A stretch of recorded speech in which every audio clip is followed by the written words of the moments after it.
बनवायला जितका सोपा आहे, पाहायला जितका सुंदर आहे, त्याहीपेक्षा खायला जास्त पौष्टिक आहे. कारण हा केक आपण बनवणार आहोत गव्हाचं पीठ आणि गूळ वापरून. अगदी घरातल्या साहित्यात आपण बनवणार आहोत आणि तरीही एकदम सॉफ्ट, जाळीदार आणि खूप जास्त चवदार असा हा केक बनणार आहे. चला तर मग पाहूयात या केकची recipe. Hi friends, Pramila's kitchen मध्ये पुन्हा एकदा तुमच्या सगळ्यांचं खूप मनापासून स्वागत. सगळ्यात आधी आपण केक ज्यामध्ये बेक करायचा ते भांड प्रीहीट करणार आहोत. तर मी एक मोठं कुकर घेतलंय, तळाशी मीठ आणि एक रिंग घातलेली आहे आणि मीडियम टू हाय फ्लेम वरती 10 मिनिटं आपण याला प्रीहीट करणार आहोत. आणि झाकण लावत असताना त्याची रिंग आणि शिटी आपल्याला काढायची आहे. आणि आता आपण केकचं बॅटर बनवूयात. बॅटरसाठी 1 वाटी इतकं दूध मी घेतलेलं आहे. घरातली कोणतीही वाटी, बाउल तुम्ही यासाठी वापरू शकता आणि सगळी माप एकाच भांड्याने आपल्याला घ्यायची आहेत. आणि या दुधामध्ये आता आपल्याला घालायचं आहे 1 वाटी इतका गूळ. गूळ मी इथे पावडरवाला घेतलेला आहे. रेग्युलर गूळ जर असेल तर छान खिसून घ्या, म्हणजे पटकन विरघळतो दुधामध्ये. आणि आता हा गूळ आपल्याला दुधामध्ये एकदम व्यवस्थित विरघळवून घ्यायचा आहे.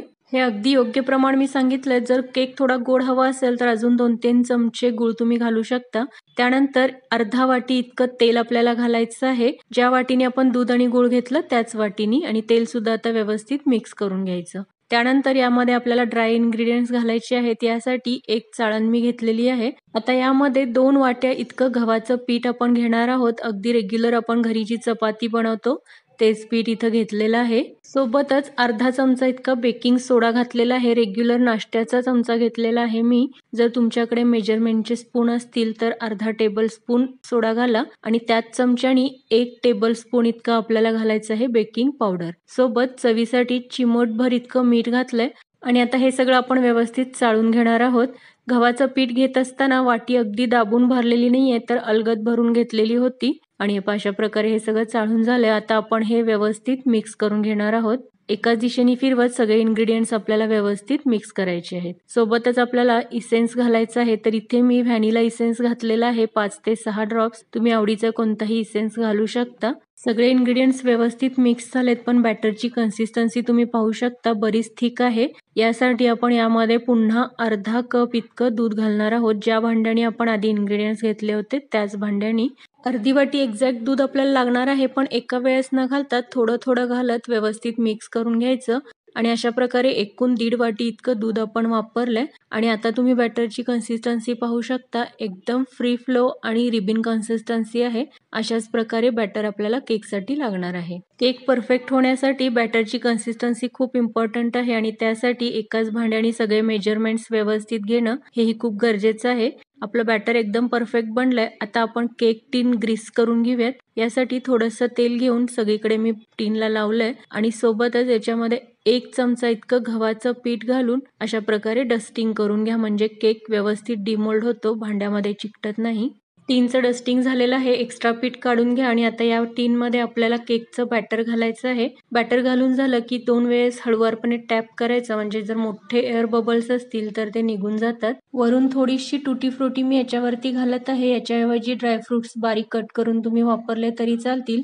केकच्या बॅटरमध्ये सुद्धा तुम्ही टुटी फ्रुटी किंवा ड्रायफ्रुट्स वापरू शकता. आता हा केक टीन आपण आधीच प्रीहीट केलेल्या कुकरमध्ये आपल्याला ठेवायचा आहे. 10 मिनिटं व्यवस्थित कुकर गरम झाल्यानंतरच हा टीन ठेवायचा. आणि आता झाकण लावून पहिले 10 मिनिटं आपल्याला मीडियम टू हाय फ्लेम वरती आणि नंतरचे 30 ते 35 मिनिटं लो टू मीडियम फ्लेम वरती याला बेक करायचं आहे. केक ठेवून जवळजवळ 35 मिनिटं होत आलेत. एकदा आपण केक चेक करून पाहूयात. केक खूपच सुंदर दिसतोय, पण टूथपिकनी किंवा चाकूने अशा प्रकारे चेक जरूर करा. आणि हे चाकूला थोडंसं केकचं बॅटर लागलंय, म्हणजे केक अजून थोडा बेक व्हायचा आहे. अजून एक 10 मिनिटं आपण याला लो फ्लेम वरती बेक करूयात. आणि केक चेक करत असताना कधीही पहिले 25-30 मिनिटं बिलकुल कुकर उघडायचा नाही, त्यानंतरच केक चेक करायचा. आणि पुन्हा 10 मिनिटानंतर अजून एकदा चेक केला, चाकू पूर्णपणे आपला क्लिअर येतोय, म्हणजे केक आपला परफेक्ट बेक झालेला आहे आता. आणि आता गॅस बंद करून केक आपण साईडला काढून घेऊयात. पण केक कधीच गरम डिमोल्ड करायचा नाही, यासाठी आपण याला पूर्णपणे थंड होऊ देणार आहोत. थंड होत असताना सुद्धा वरून अशा प्रकारे एखादं नॅपकिन टाकायचं, म्हणजे वरून केक खूप जास्त ड्राय होत नाही.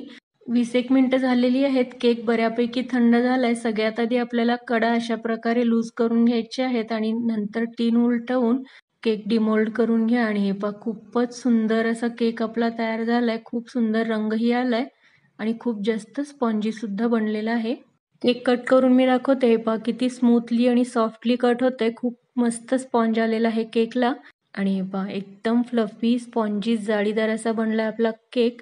मग आजच्या या सगळ्यात जास्त सोप्या आणि त्याहीपेक्षा जास्त पौष्टिक अशा केकची रेसिपी तुम्हाला कशी वाटली मला कमेंट करून नक्की सांगा. रेसिपी आणि टिप्स जर तुम्हाला आवडत असतील तर व्हिडिओला एक लाईक नक्की करा आणि रेसिपी तुमच्या फ्रेंड्स आणि फॅमिली सोबतही शेअर करायला विसरू नका. पुन्हा भेटूयात अशाच एका रेसिपी सोबत. तोपर्यंत मस्त खा, मस्त रहा. Bye bye.